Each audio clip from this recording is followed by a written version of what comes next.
Good morning जय मसीह की मैं मनी आज परमेश्वर के जीवित वचन यूहन्ना रचित सुसमाचार उसके 10 अध्याय और उसके 11 पद से आपको उत्साहित करना चाहूँगा, जिसमें लिखा है, अच्छा चरवाहा मैं हूँ। अच्छा चरवाहा भेड़ों के लिए अपना प्राण दे देता है। प्रियो, अमेरिका के अंदर और बाहर के देशों में जब कोई आपको एक छोटा बछड़ा मेमना उछलता कूदता हुआ दिखाई देता है, या फिर उसके पीठ पर बहुत सारे रोए हैं, ऊन है, और उसका चेहरा ढका हुआ होता है प्रियो, तो वो बच्चा अनाथ के रूप में गिना जाता है।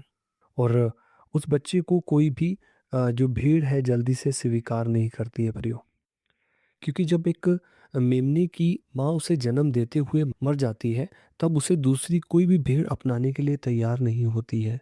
लेकिन इसके बीच में एक चरवाहू ने बहुत अच्छा एक योजना बनाई, जिसमें जब भी कोई एक भीड़ जब उसका बच्चा जन्म देते हुए मर जाता है, तो उसकी खाल को निकाल कर सुखा कर रख लेते हैं प्रियो।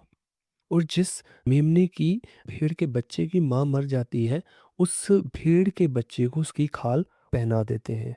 और ये जो माँ है, इसे अपने पास उस भेड़ के बच्चे को आने की अनुमति देती है। उसकी स्मेल उसे अपने बच्चे की तरह लगती है प्रियो, और वो माँ उसे अपने बच्चे की तरह उसकी देखभाल करती है, उसे उसे अपने अपने साथ साथ रखती है और उसकी हमेशा सुरक्षा करती है प्रियो।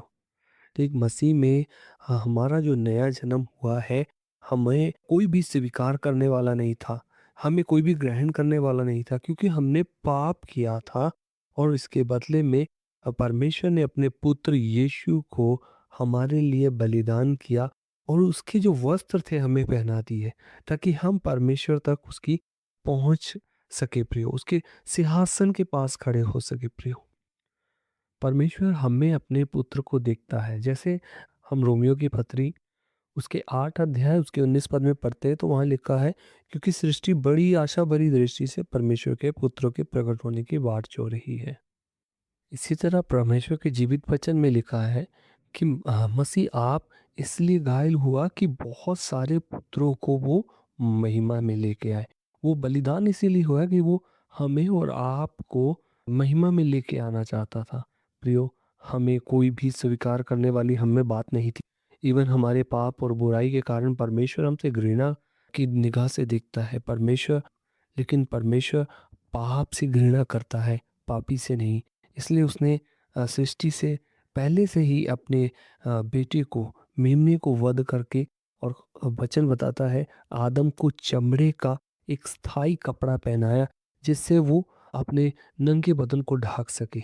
मसीह में भी हमें कुछ इसी तरह से परमेश्वर की ओर से अनुग्रह प्राप्त हुआ प्रियो, कि हमारे ऊपर जो वस्त्र थे वो बिल्कुल ही हमारे नंगेपन को दिखाने वाले थे, और उन वस्त्रों के द्वारा हम कभी भी परमेश्वर तक नहीं पहुंच सकते थे, क्योंकि बाइबल बताती है, परमेश्वर का वचन बताता है प्रियो, हमारे धर्म के काम परमेश्वर के सन्मुख मैले चित्रों के समान है। और प्रभु का हमारे ऊपर ये अनुग्रह हुआ कि एक भीड़ की वध करने के द्वारा हमें बहुतों को एक नया जीवन प्राप्त हुआ।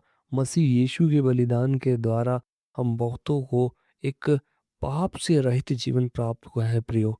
उस पाप रहित जीवन से आपने अपने आप को बचाए रखने के लिए निरंतर परमेश्वर में और उस धन्यवाद में बने रहे जो उसने आपके जीवनों में किया है प्रभु। और उस पाप के लिए आप हमेशा के लिए अज्ञात और मर जाएं। बाइबल बताती है, रोमियो के पत्री में लिखा है कि पाप के लिए आप अज्ञात हो जाओ। इवन परमेश्वर का जीवित वचन कहता है कि अपने इस संसार के अंगों को मार दो, ताकि तुम्हारे भीतर दोबारा पाप की लालसा भी उत्पन्न ना हो, और तुम्हारे भीतर वो पाप पनपने भी ना पाए। हमारे इस संसार पर रहते हुए हम उन अंगों को मारे प्रियो, जो हमें पाप के लिए विवश करते हैं, जो हमें लालच के लिए विवश करते हैं। हम उस अनुग्रह के सिंहासन के नज़दीक हैं, जो परमेश्वर ने हम पर किया, अपने पुत्र के द्वारा हमें अनंत जीवन का वारिस ठहराया। तो आइए प्रियो, हम धन्यवाद देंगे, और इसी समय मैं प्रार्थना करूंगा। प्रभु, हम धन्यवाद करते हैं विशेष आपके बेटे के उस प्रभु जी अनुग्रह के द्वारा, जो आपने हम पर किया, कि अपने बेटे को हमारे लिए प्रभु बलिदान किया, हमें से प्रत्येक जन पर एक नया जीवन प्रदान किया। यीशु के नाम में आमीन।